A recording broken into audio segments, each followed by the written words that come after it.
اعوذ باللہ من الشیطان الرجیم بسم اللہ الرحمن الرحیم محترم سامعین کرام السلام علیکم ورحمۃ اللہ وبرکاتہ۔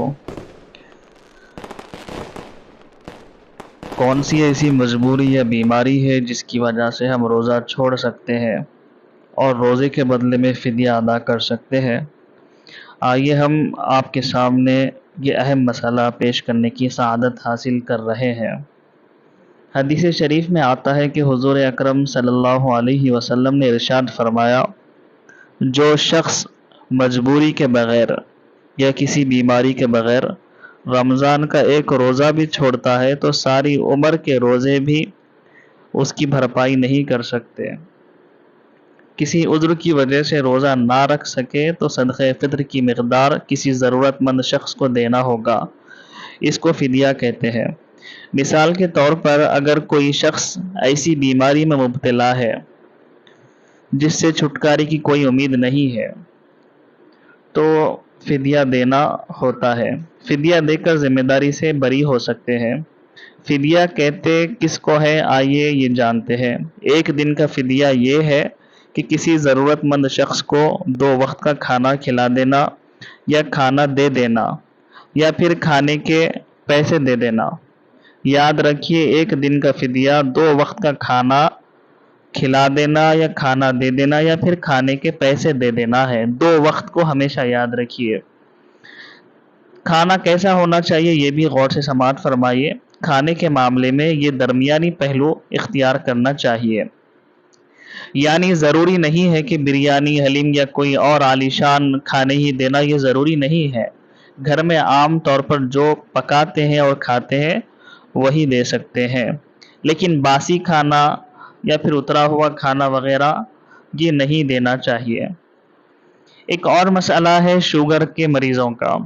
شوگر کے پیشنٹس بعض ایسے ہوتے ہیں جس کو بار بار دوائی کھانا ہوتا ہے، یا بعض ایسے بھی ہوتے ہیں جس کو انجیکشن لینا پڑتا ہے۔ تو اسلام میں ایسے لوگوں کو اجازت دی گئی ہے کہ فدیہ ادا کر کے روزے کی ذمہ داری سے یہ لوگ بری ہو سکتے ہیں۔ یاد رکھیے یہ مسئلہ شوگر کے پیشنٹس کا ہے۔ اب اور ایک مسئلہ رہا بلڈ پریشر کے مریضوں کا۔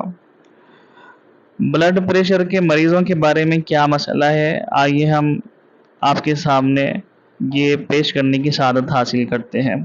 بلڈ پریشر کے مریضوں کو روزہ رکھنے کی تاکید کی جا سکتی ہے، کیونکہ روزہ بلڈ پریشر کو کم کرتا ہے اور کم کرنے کا ذریعہ بنتا ہے، لیکن اس معاملے میں ڈاکٹر سے مشورہ کر لینا زیادہ بہتر ہے۔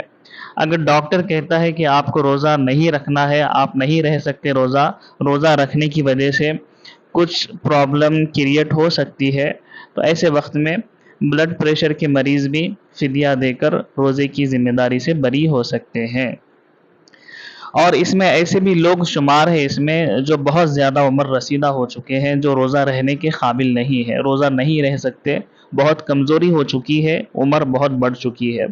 تو اسلام میں ان لوگوں کے لیے بھی اجازت دی گئی ہے کہ وہ لوگ بھی فدیہ ادا کر کے اپنے روزے کی ذمہ داری سے بری ہو سکتے ہیں۔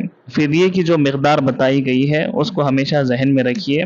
کسی ضرورت مند شخص کو 2 وقت کا کھانا کھلا دینا یا پھر 2 وقت کا کھانا دے دینا یا پھر 2 وقت کے کھانے کے پیسے اس کو دے دینا، یہ 1 دن کا فدیہ ہوا۔ 30 دن کا فدیہ یہ ہوتا ہے 30 دن تک 2 ٹائم اس کو کھانا کھلانا پڑے گا۔ یہ ہوا فدیے کا مسئلہ۔ امید ہے کہ یہ آج کی کلپ آپ تمام حضرات کے لیے فائدہ مند ثابت ہوگی۔ اللہ تعالیٰ اس کو قبول فرمائے۔ وآخر دعوانا ان الحمد للہ رب العالمین۔